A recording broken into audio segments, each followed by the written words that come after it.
आज हम सीखेंगे कुल गुणनखंडों की संख्या। जैसे कि हमें ये संख्या लेते हैं 40, तो इसके गुणनखंड हमें ज्ञात करने होते हैं। तो जैसे हम छोटी संख्या है तो देख लेते हैं कि 40 किस किस संख्या से कटता है। तो 1 से कटेगा, 2 से कटेगा, 4 से कटेगा, 5 से कटेगा, 8 से कटेगा, फिर इसके बाद 10 से कटेगा और 20 से कटेगा और 40 से कटेगा। अर्थात 1 2 3 4 5 6 7 8 कुल गुणनखंड हुए। कुल गुणनखंड आपके होते हैं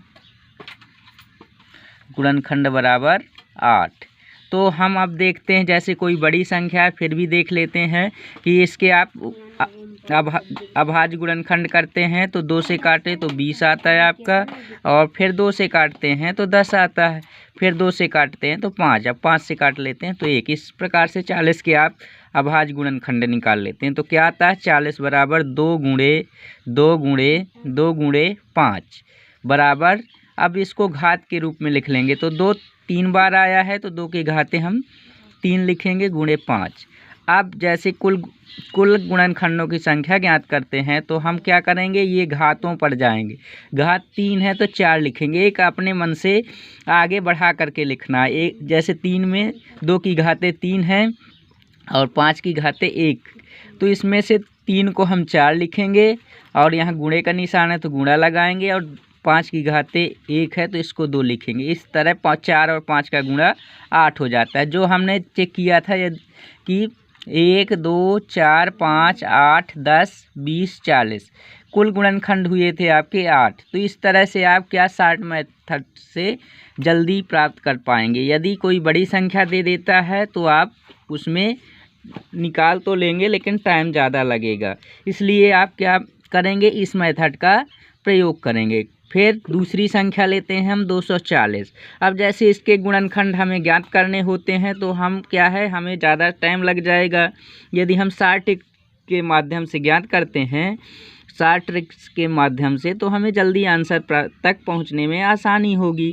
तो देखिए 240 यदि आप काटते हैं तो काफ़ी टाइम लगेगा कि 240 किन किन संख्याओं से विभाज्य है। तो इससे अच्छा है आप क्या कर लीजिए, इसको 2 का भाग देंगे तो 2 एक अन्य 2, 2 दूनी 4 और 0 है तो 0 रख लेंगे। फिर 2 से काटेंगे तो 2 2 छक्का 12, 0 है तो 0 उतार लेंगे। फिर 2 से काटेंगे तो 2 3 6 और 0 है, फिर 0 उतारेंगे तो 2 का फिर इसमें भाग देंगे तो 2 एक अन्य 2 हासिल, इसमें घटाएंगे तो 1 बचेगा। फिर इसके बाद फिर यहाँ पर 10 बन जाएगा, 2 का भाग देंगे तो 2 पंचे 10। इस तरह 2 से काटे तो 15 आया, अब 3 से काटेंगे तो 3 पचे 15, अब फिर 5 से काटेंगे तो 1 आएगा। अब देखो इस तरह 40 के हम 240 के हम अभाज्य गुणनखंड लिखते हैं तो कैसे लिखेंगे, 2 गुणे 2 गुणे 2 गुणे 2 गुणे 3 गुणे 5। इसको हम अब घात के रूप में व्यक्त करेंगे तो क्या आएगा, 2 की घातें 4, क्योंकि 2 4 बार आए इसलिए 2 की घात कितनी हो जाएंगी 4 और 3, फिर इसके बाद आप 5 लिखेंगे। तो देखते हैं कि क्या बन जाता है, 2 की घातें 4 और 3 गुणे 3 गुणे 5। तो 4 अभी हमने ऊपर बताया था कि यदि घात 4 2 है तो 3 लिखेंगे, यहाँ पर 4 है तो 4 के बाद 1 जोड़ करके 5 लिखेंगे। इसमें 1 है तो 2 लिखेंगे, इसमें 1 है तो इसमें भी 2 लिखेंगे। अब इसको क्या करते हैं, 4 था तो 5 गुणे हम लिखेंगे, यहाँ 1 है तो 2, यहाँ गुणे यहाँ 1 है तो 2। इस तरह गुणा करेंगे तो 5 दूनी 10, 10 दूनी 20, अर्थात कुल गुणनखंडों की संख्या हो जाती है 20।